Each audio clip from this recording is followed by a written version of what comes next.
Hello friends, welcome to my channel. ഇന്ന് ഞാൻ ചെറുപയർ സ്പ്രൗട്ടഡ് ഉള്ളത് മുളച്ചതാണ്, അതിൻ്റെ ഒരു തോരൻ ഉണ്ടാക്കി കാണിക്കാം. നല്ല ന്യൂട്രീഷ്യൻസ് ഒക്കെ ഉള്ളതാണ്. അത് ഞാൻ ഇന്നലെ വെള്ളത്തിലിട്ടതാണ്. രാത്രി വെള്ളത്തിലിട്ടിട്ട് കാലത്ത് ആ വെള്ളം കളഞ്ഞിട്ടൊന്ന് കുറച്ച് നേരം വെച്ചാൽ മതി.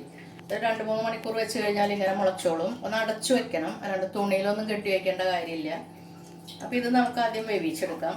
അതിലേക്ക് കുറച്ച് വെള്ളം ഒഴിക്കുക. നിങ്ങൾ കുക്കറിൽ വെക്കുകയാണെങ്കിൽ ഉപ്പ് അപ്പം തന്നെ ഇടാം. അതല്ലെങ്കിൽ പിന്നെ ഒന്ന് വേവാൻ വിട്ടാൽ മതി. കുറച്ച് വെള്ളം ഒഴിച്ചാൽ മതി. ഇത് എന്താ പറയുക, നിറയെ മുങ്ങാനൊന്നും വേണ്ട. അതിലും കുറവ് വെള്ളം വെച്ചിട്ട് ഇനി ഞാൻ പെട്ടെന്ന് വേവാൻ വേണ്ടിയിട്ട് കുക്കറിലാണ് വെക്കുന്നത്. കുറച്ച് ഉപ്പിടുന്നുണ്ട്, പിന്നെ വേണമെങ്കിൽ പിന്നെ ഇടാം.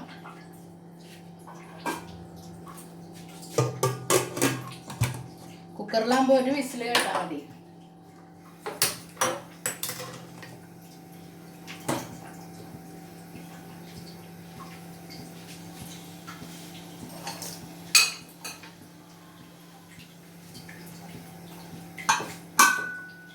അപ്പം അത് വെന്ത് കഴിഞ്ഞിട്ട് ബാക്കി കാര്യങ്ങളൊക്കെ നമുക്ക് നോക്കാം. എങ്ങനെയാണ് ഉണ്ടാക്കണ്ടേന്ന് പറയാം.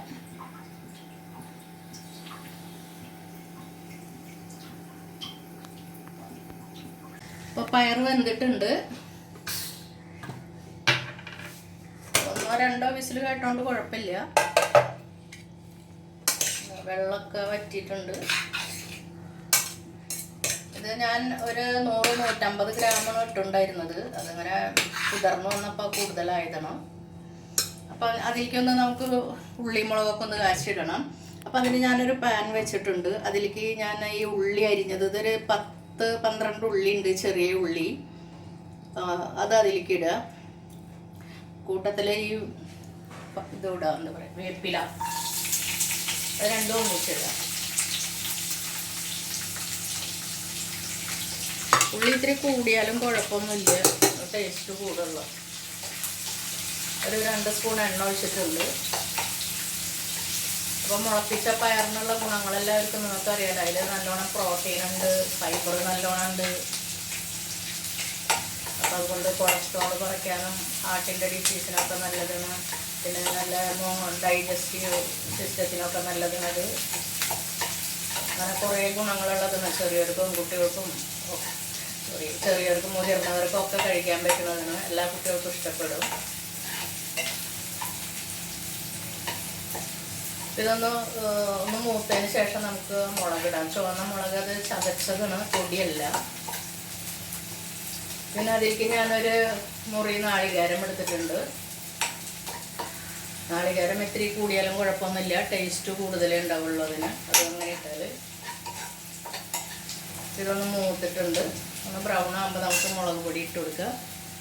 മുളക് പൊടിയല്ല, മുളക് ചതച്ചത്. ഇത് ഞാനൊരു സ്പൂണോട് എടുത്തിട്ടുള്ളത്, നിറയെ എടുത്തിട്ടുണ്ട്. അപ്പോൾ എരിവ് ഉപ്പെല്ലാം നമുക്ക് ആവശ്യത്തിനുള്ളത് ഇടുക. പിന്നെ ഇതിലേക്ക് ഒരു 1/4 ടീസ്പൂൺ ഞാൻ മഞ്ഞൾപ്പൊടി ഇടുന്നുണ്ട്.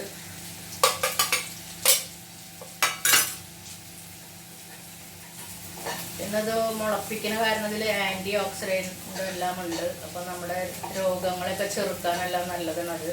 അപ്പോൾ സാധാരണ നമ്മൾ ഇടയ്ക്ക് ഇങ്ങനെ സ്പ്രൗട്ടഡ് ആയിട്ടും ഇടയ്ക്ക് മറ്റേതായിട്ടും നമുക്ക് ഇങ്ങനെ ബാഗിൻ്റെ ആക്കിയിട്ട് തോരൻ ഉണ്ടാക്കിയിട്ട് ചോറിലേക്ക്, ചപ്പാത്തിയിലേക്ക്, അതോ കഞ്ഞി ഇഷ്ടമുള്ളവരെങ്കിൽ കഞ്ഞിയിലേക്കൊക്കെ ഉപയോഗിക്കാം.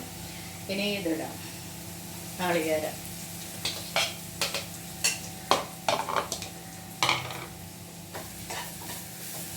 നാളികേരം ഒന്ന് അതിൻ്റെ പച്ചക്കുത്തൊക്കെ ഒന്ന് പോകണം.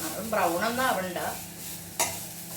ഒരു വെള്ളം ഇറങ്ങിയാൽ കുറച്ച് വെള്ളമൊക്കെ വറ്റണ വരെ. അപ്പോൾ ഉപ്പ് ആവശ്യത്തിന് ഇടുക. കുറച്ച് ഞാൻ ഇട്ടിട്ടുണ്ടായിരുന്നു, ഇനി വേണമെങ്കിൽ പിന്നെ ഇടാമല്ലോ.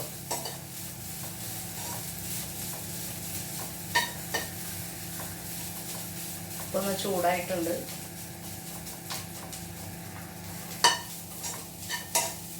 ആ വെള്ളത്തിൻ്റെ അതൊക്കെ ഒന്ന് പോയിട്ടുണ്ട്. അപ്പോൾ നമുക്കിനി ഇട്ട് കൊടുക്കാം.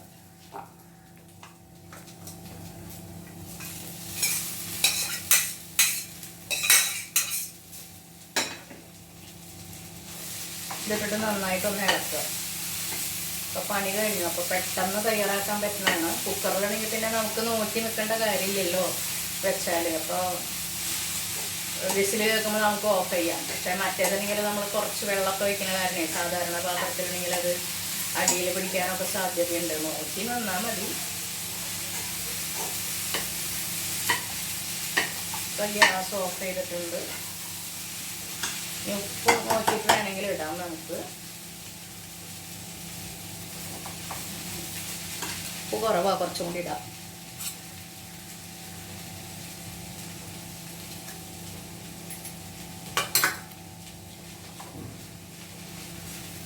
ഇപ്പം തയ്യാറായി. നിങ്ങളെല്ലാവരും തയ്യാറാക്കി നോക്കുക. എളുപ്പം തയ്യാറാക്കാൻ പറ്റുന്ന ഒരു ഡിഷാണ്.